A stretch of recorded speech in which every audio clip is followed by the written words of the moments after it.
What timing? Great. Look, what timing? Everything is confused here.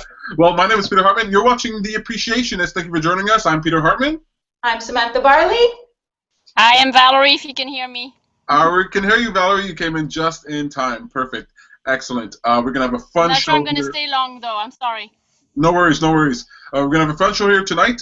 Today we're talking about the power principles. So we're continuing the series, the radical principles, 7 radical principles that we discussed at our major event. And we're going to be talking about the power principle here this evening. I'm really glad that our friends Samantha Barley and Valerie Soule are here. We're going to jump right into it, everyone. Look, what I learned this week. This is the first segment of every show. I let you know something that I learned this week. It could be something trivial. It could be something important. This week I learned something very interesting. So I learned 2 things. The first thing I'm going to tell you is that so many more people than I realized in Montreal were interested in the concept of happiness, of finding happiness. And I'm sure Sam will talk more about that in her moment of appreciation, but went to something just the other day, and it was a really cool topic. It was a blowout. The room was packed full of people who really seemed very interested in the topic of discussing happiness and how to achieve it. So that felt really good. It motivated me a lot. I also learned something else. It's something that I sort of known, but now I'm understanding more and more. When given too many options, too many possibilities, too many choices, we tend to just stick with what we have. Okay, I don't know if you recognize this within yourself or with other people, Sam, but whenever we are present, so if you walk into a grocery store and you're looking for tomato sauce and there's too many options, we tend to just stick with the option that we know. But if you walked into the grocery store and there was what you knew and there was 1 or 2 other choices, you might consider those other choices more deliberately, right? That's an interesting quirk of human phenomenon. Too many choices, we kind of stay the same. And that kind of leads me, that's going to lead into our conversation here about the power principle, but we'll swing back around to it. That's what I learned this week. If you learn anything, you can always let us know. Anybody in your room is always welcome to share what they learned. But we're going to jump right into a moment of appreciation, especially considering that our friend Valerie has to go. I want to say hello to Serena for joining us. Yay! You made it! Good to see you. Thanks for joining us. So, look, because we don't want the show to go too long and because our friend will have to leave soon, before we say hello and all that good stuff to our friend Serena coming into the room, I want to let our co-host Valerie Soule share her moment of appreciation. Do you have one for us? Yes, actually, Monday was one, but that was, I'll just leave it for Sam, definitely. On Saturday night, I went to the Seagull Center for the Arts, and it was the Broadway Cafe, and I went to see a friend sing there, and some other friends joined as well, and it was just fabulous. I had been wanting to go there for a while, and it was just, I'm in another dimension when I'm in that world, the Broadway world, and everybody was just so encouraging. Most of the people that sang were absolutely, beautiful and talented, and really nice voices, but they got into character, so it made it very, very touching. And the audience is just fabulous because they are so encouraging, and like everybody's on high energy and super sweet, and everybody knows everybody, and even if they don't, they know you in 2 minutes, and it's a great environment. Very, I got out of there at 3 in the morning or 2 in the morning, and I wasn't even tired. It was just, I wanted it to go on and on and on. It was just beautiful. Oh, that sounds cool. I really love that. Do we have any? I know sometimes you send pictures to Sam and I. Do we have any pictures forthcoming? No, I didn't even take a picture at all. My phone is kind of full, so it's like I didn't even think of taking a picture. I would have liked to have a video, but no, I couldn't even do that, so sorry about that. Oh, don't worry about it. I'm just picking on you. Now we're going to have to rely on your memory, huh? It's like 1995 all over again. I'm sure she'll write an article about it. Say again, Sam? Maybe Val will write an article about it. Hey. Actually, I am trying to write something about it because it was just so powerful. But right now I'm lacking the words, so I've been trying for a couple of days, but I'll keep trying. Yeah. Awesome. Well, we'll keep an eye on your website, thepowerofemotions.ca, to see more about that. Really love that you shared that moment of appreciation with us. Love even more that you were taking the time. I know you're not at home and you're on your phone, taking the time to come onto the show. So I really appreciate it. If you have to bail at any time, don't worry about it. We're glad that you made it. Yeah, I'm going to leave now, but I'll definitely listen to the rest of the show once I get home later. So thank you, guys. Thank Have you. fun. Bye. Bye. So that's really fun. Just for anybody who's new to the show, we want to let you know what we're doing right now. This is a segment of the show called A Moment of Appreciation. And that's where we look back at the past 7 days and we pick out something that we appreciated. It could be something good that happened that's easy to appreciate. You know, someone says a kind word to you, you give a gift, you go to an event, something like that. Or it could be something that wasn't so great but that you can see value in now. You know, maybe you were sick and you needed some rest. Maybe something got broken and you were able to fix it. So we're going to look back at the past 7 days and pick up anything that we appreciate at all. So Val just said that she went to a wonderful event. That was really cool. Who would like to go next? I'll go. You'll go, Serena, please. So in the last 7 days, I actually just moved to Montreal. Today marks 1 week that I've been here. Oh my goodness. Yeah, pretty exciting. From Toronto, so it's definitely a little bit smaller, but I'm enjoying it so far. So in the last 7 days, it's been pretty eventful. I had a lot of good stuff has happened, but I did have a job interview when I first got here, and it was very, very promising. I thought that I had it, and I haven't heard back yet. But as a result, I've been working on my writing and found a course that I can take on writing, which is what I really want to do. So I'm seeing it as a good thing now because I've already scored an internship in writing for a website and writing for another tourism company. So now that I have the time, I can really devote to what I really want to do. So I'm pretty happy about that. Oh, that's really sweet. Oh, I love that. I'm trying to remember the days. The last time I did an interview, I can't even remember. I don't envy you that, but I know that you appreciate it. It's very obvious there. Really, really cool writing. So many questions about that, but thank you so much for sharing that moment of appreciation. And welcome to Montreal. I mean, small city, but it's got a big island feel. So especially in the spring and summer, it's gonna be a lot of fun. That's what I've heard. I'm excited for it to get warmer. Before we jump on to Sam, would you like to go next? Sure. Before we hear Sam, I just want to express our thanks for coming onto the show. Was it hard to get online? Was it hard to connect to the show? It's working on my phone very easily, but for some reason when I was trying to do it on my laptop, the link that's on the event page wasn't logging me on. It was saying that it was off air. Oh, so I'll have to look into that. But it's working on my phone, so we're good for now. Perfect. If anybody's trying to get onto the show, you can just go to meetup.com/TLOAMTL. That's TLOA as in the law of attraction, MTL as in Montreal. And you can just find this as episode 91 and just click on the link in the description there, and it will pop you right in. Or if you just want to watch, just go to Appreciationist.com. But, I mean, you're already watching, so there's that. I want to hear what Sam has to say, her moment of appreciation. It's sort of shared with mine, but we'll let her do the honors. How was it? You're so funny. Hello. So my moment of appreciation was Monday evening. I opened up a conversation on happiness for Concordia's University of the Streets. It's a conversation that I suggested to them back way before Christmas, that I wanted to do a conversation about happiness, to discuss it with everybody. They actually do all sorts of different topics, and so that happened Monday evening in a beautiful coffee shop, I think in Mile End. I was extremely nervous to speak at the beginning. I'm used to doing meetups, I'm used to doing discussions, I'm used to expressing myself one-on-one, but I'm not used to standing up and just speaking for 15 minutes. So it was definitely out of my comfort zone. And I had to prepare, it had to be all, like a talk, and it's not something I'm used to, and so I really... I was very impressed with myself. I did a very good job. As I was speaking, I was like, oh wow, this is going well. Okay, good. I was looking at Peter in the eyes, and I was like, okay, this is coming out well. And so so I opened it up very well. I actually told my story about how I went, from very low self-esteem to what I'm doing now, and people were very inspired and fixated on me as for what Peter told me.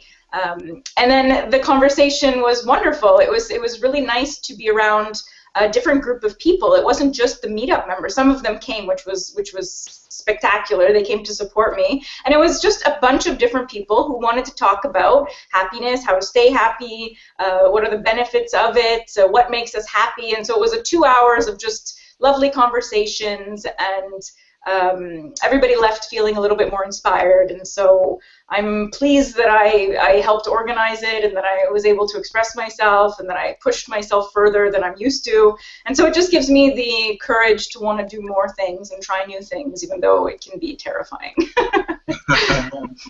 I can understand that. That's really good. That'll tie into our conversation with the power principle. So let me ask you, I am hearing an echo, but when you say extremely nervous, on a scale from 1 to 10, how nervous were you before, and how nervous were you during? Oh, I was before. I guess I was in 7, 8. You know, during, as I was talking, like after the first minute or two, it was more like a 5.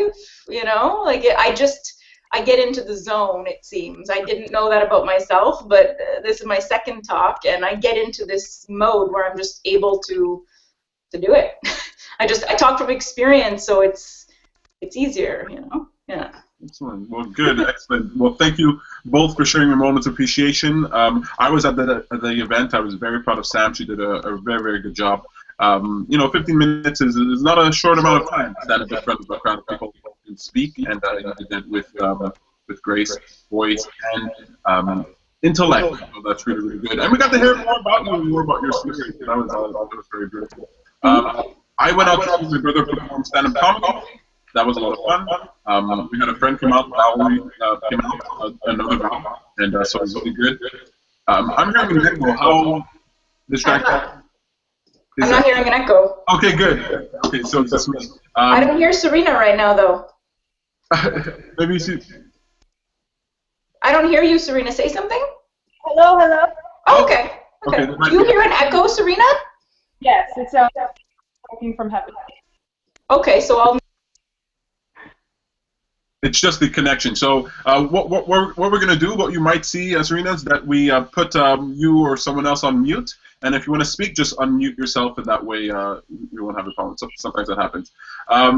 Yeah, so it was really cool because our friend came out to watch Tom perform stand-up comedy, and he was great. But you walk into the room, and this is one of the times where you do comedy where there's like no one there. I mean, we were like 3 people. And so as a comedian, we know that not all comedy shows you're standing in front of big crowds, roaring laughter. Sometimes you're in cafeterias, sometimes you're in bars, and this is one of those experiences. So it felt really, really good to get in on that. That was the Danger Dogger show. It happens every Sunday, if I'm not mistaken, at Bar Bictec downtown in Montreal. So that was a lot of fun. Good job, everybody. A moment of appreciation. It's really fun for us to exercise this. You know, you can do it on the show, but you can do it with yourself every single day. Just pick out something that you appreciate. It reminds you that you do have a choice. You can make yourself feel however you want to feel. Just before we get into our topic of the power principle, I want to let you guys know, let you gals know, what a great idea. So in this segment, what a great idea, I point you towards a product, a service, a person, an idea that is out there that is deserving of your attention, because whatever we give our attention to becomes a greater part of our experience. So why not give our attention to great ideas? This week's great idea is an app called Grid Diary. Now, Grid Diary is an app that makes it easy for you to actually journal at the end of the day. I really encourage people to sit down at the end of the day with a moment of a reflection, to look back at their day and to see what went well, what didn't go well, and to appreciate and feel proud of what they did. Grid Diary makes it easy to do this. It's a free app, and what it does is that it prompts you to write. So you have these list of questions that you can answer. And the questions are actually pretty good. You know, did I exercise today? What am I grateful for today? Who did I meet today? Anything like that. And so it's a really fun way and an easy way to get into the journaling thing. And you can share it with people if you want to. It's a free app. You can go to griddiaryapp.com in order to find out more about that. Look, you guys, the power principle. This is, what number is this? This is principle number... 1, 2, 3. This is our third principle, the power principle. Sam, do you know what it is? You don't know what it is by heart yet, huh? Nope. It's my fault. The power principle. So I'm just going to read off here the power principle description, and then we're going to have a talk about it. So, do the most you can. Failing that, do the least. Okay, so this is very important. You want to do the most that you can, but if you can't do your most, don't let that be an excuse not to do anything. Do the least, right? Take the baby step. This principle encourages you to find value in taking action, even if that action isn't defined as your best. Sometimes we get in our own way and overly criticize ourselves because we aren't doing the best that we can. However, any attempt toward progress, and that's an important word, progress, not perfection, is a step forward and can be celebrated. Your best is what your will allows you to do. So if you wake up in the morning and all you can do is meditate for 5 minutes instead of 20 minutes, and that's the best that your will allows you to do, well, that is the best that you can do, and that's okay. You can try running that marathon, even if you don't believe that you're going to finish, right? So starting a marathon, even though you don't believe that you can finish. And you can go to the gym twice a week instead of every day, if that's what you want to do. So what matters is that, what's important is that you become accustomed to exercising your willpower without being daunted by your doubts and negative thoughts. So how does that sound? What does it sound like to you when I say, if you can't do your best, do your least? Does that sound like a cop-out? Does that sound like you're making excuses? No. No. Serena, go ahead. No, I don't think so at all, because I think we get, we tell ourselves that if we're going to do something, we have to do it perfectly, and we put all of this pressure on ourselves when really one step forward is a step towards your goal. So if you keep taking those steps, you're going to get there eventually. So it's important to be patient with yourself. I love that word, being patient with yourself. It's really good. Sometimes, especially those of us who are interested in personal development, we can really beat ourselves up. You know, we can really beat ourselves up for not being where we want to be. But being patient, taking that step forward. I love that saying that a journey of 1,000 miles begins with a single step. What do you think, Sam? Do you think baby steps is like a cop-out? No, I think it's the best way to do it. I actually have a lot of clients who they do all or nothing. You know, they go full force, they feel motivated, they're like, okay, I'm going to do everything, I'm going to change my diet, I'm going to exercise, I'm going to read these books, I'm going to study this, and the thing is, they'll do that for a little short period, but it's very hard to sustain it when you're not used to it. Like, it's a complete overhaul. Some people can do that, and if you're really committed and determined, it's definitely possible, but I usually recommend, okay, start with one thing, and then add another, and then add another, and do that. Like, I wouldn't say it's the least you can do, I mean, but it's so much easier to start small and then progress slowly and see the changes and applaud yourself, like Serena's saying, like, you know, be gentle and see what you're capable of. But then I'm also thinking, you're saying, like, do the most you can or do the least you can. I think that sometimes just getting out of the bed in the morning and, you know, going for a walk around the block is, like, hard for people, you know, and so if you can see yourself do that and praise yourself for that, then you're more likely to do more the next day. Right. It's definitely an individual thing. Like, the least for me might be different for someone else. So you have to know yourself and know how far you can go. Something I try to do too, it's called the 30-day rule, where you pick one thing that you're going to do for the next 30 days, and you promise yourself that one thing, and it doesn't have to be a big thing. Like, for me, it's drinking 8 glasses a day. I'm really bad at that. So, like, just concentrating on that for the month, at the end of the month, you've done it, and you want to do more and more. So, yeah, it can start off small, but it can even go along. I really like that. I think we lost a word there. Did you say drink 8 glasses of water a day? Yeah. Okay, perfect. I didn't know if it was beer or wine, you know, but water, definitely good effort. I know Sam, she just did 30 days of meatless. Cool. And you said something to me the other day that made me kind of, like, nervous. You're like, I think I can be a vegetarian. And I was like, no! Well, I've done over 30 days, and I just went to the grocery store, and I chose not to buy any meat. I'm not saying that I'm vegetarian now, but it feels good. It feels healthy from everything that I'm learning about the meat industry. It's pretty gross. So I'm just sort of, you know, the 30 days was a challenge. I said, okay, I'm going to do the 30 days, and I stuck to it even though there were times where I wanted to eat it. I said, no, just 30 days, But because I'm doing it regularly, then, you know, I'm starting to find different recipes recipes, think of different things to eat, then like maybe more, you know. So I think that what you're saying, Serena, about the 30 days is so good, because it takes about 21 days to create a habit. And so if you're doing 21 days plus you're doing 7, you get into the groove of it, and it's just sort of easier to continue. That's what I'm seeing. Yeah, absolutely, I agree. But that's definitely the point, right? First of all, when I say to do the least, what I'm doing is that I'm recontextualizing what your best is. If you wake up in the morning and you just don't have it in you, well, then your best has been redefined. Your best for that moment, for that day, is redefined, and anything that you do, you want to say, well, this is the best that I could have done with the willpower that I have today, with the energy that I have today, and then now that least becomes the most.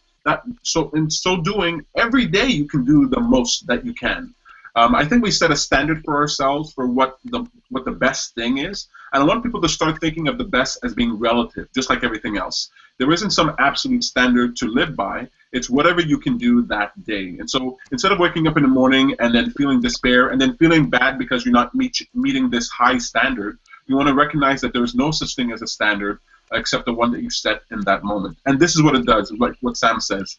It trains you, right? I don't care if you're drinking 8 glasses of water a day. I don't care if you're walking one block away from your house and back. It exercises your willpower. And that's the most important part of this principle. The power principle is not about what you do, but it's the action of doing it. It's the willpower that is required in order to do anything. And so we talked about this groove. And I like to think of our neural pathways as these grooves that we're creating. And every time we activate those neural pathways, even if we're doing the least that we can, quote unquote, we are strengthening those bonds of connection. So the next time I want to do the least that I can, it becomes easier. And then the least becomes more and more and more. And then you realize that you've reached where you wanted to go, not by making a giant quantum leap, but by taking small baby steps. Look, I love that. Sorry, go ahead. Way of looking. I like it too. There's a reason I tell people about it. I think it's very useful, and it's honestly the way that I live my life. You know, I don't. Do you guys have big standards for yourself? Do you have high standards for yourself? Yeah, I do. Yeah. Yeah. I can see, like, I definitely I've been insecure because I don't think I'm doing good enough, in a sense. But I have to constantly sort of bring myself back and remember, you know, do as much as you can, and that what I'm doing is enough, and that you are enough, like, as you are. I think that's really important to always sort of keep in mind. But I definitely, there's always a bit of a voice. I'm still pretty young that tells me, you know, that like while I'm doing a presentation, for example, like that little voice, like maybe you're not doing good enough, and, you know, trying to push that away, that can be a little bit challenging sometimes. Sam, do you ever feel? Do you have that voice in your head, or what do you tell somebody who feels like they're not doing enough? Like, how do you help that situation? Well, for me personally, I think that it's changing. I think that I definitely was like that, but the more that I talk to myself, the more I bring myself back, the more I encourage myself and appreciate myself for who I am, the less I feel that way. Like, I feel more at ease and comfortable with the efforts that I'm making, and it's okay. And as long as I'm making step forwards, you know, even if I take a step back, as long as I continue, then I feel like, okay, good. Like, like, what can I, like, it's so crazy, and like, so many people do it, is they expect so much and they want to be perfect, and it's never going to be that way. We're never going to be, you know, those perfect beings getting everything right. And so yeah, I try and remind people of that we're human beings, and we're always going to have ups and downs. We're always going to have things that we want to improve, and so to find a way to feel okay with that.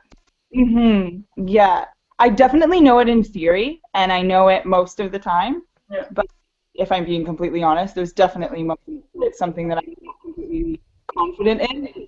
It's a little bit to be like, no, ignore. That's right. And I just want to add, but even that, Serena, is part of this, is to say, oh, well, I'm not going to be completely confident all the time, and it's okay that I doubt myself and that I am pushing myself too hard. Like, that's even part of this thing, to say, okay, well, I'm not perfect even in my wanting to be confident or whatnot, you know? Right. Yeah, that's I agree, and look, we're all going to be working towards this, and like Sam says, it'll never end, we'll never get there. But sometimes the first step is not even the action that we take, but the dialogue that we have in our head. You know, that's a form of action too. And so you might say, well, I know it in theory, and I completely get that. But now you need to make theory the dominant thought form in your mind. You've got to pay attention to that idea. So when something is in theory, the way it becomes practical for you is to think it over and over and over and over. And so sometimes the challenge, the least that I can do in a day is just to tell myself 10 times, 50 times, 100 times, it's okay. It's okay. You get to be whoever you are right now. There's no way that you're supposed to be. It's okay. It's okay. It's okay.